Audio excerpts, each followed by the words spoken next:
আমিন والصلاة والسلام على سيد المرسلين وعلى آله وصحبه أجمعين أعوذ بالله من الشيطان الرجيم بسم الله الرحمن الرحيم সারা দেশের একটা উল্লেখযোগ্য অংশে বয়ে যাচ্ছে বন্যা, প্রবল বন্যা।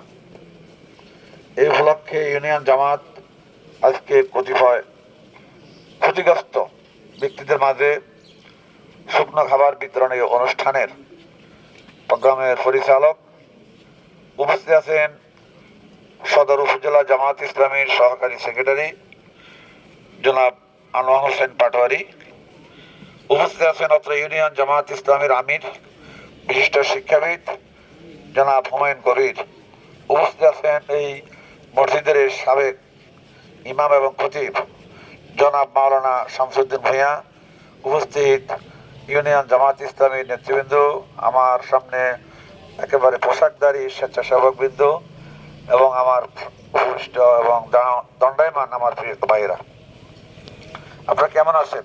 আলহামদুলিল্লাহ। বুকে হাত দিয়ে বলেন যে আমরা ভালো আছি।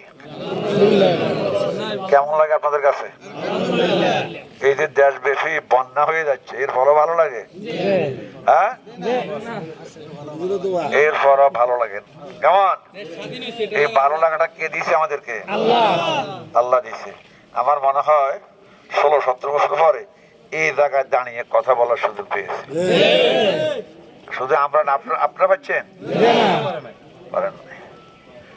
বিগত কয়েকটা বছরে আমরা অনেক কিছু হারিয়েছি আর অভিজ্ঞতায় সঞ্চয় করেছি কি গুম, খুন, চুরি, বাটপারি, হত্যা এবং এই আয়নার ঘরে রেখে নিদারুণ কষ্ট দিয়ে চোখ বেঁধে অন্ধকার ঘরে হাত পা বেঁধে বছরের পর বছর কাটিয়ে দেওয়া, এই অভিজ্ঞতা আমরা অর্জন করেছি, যা গোটা জাতিকে কলঙ্কিত করেছে।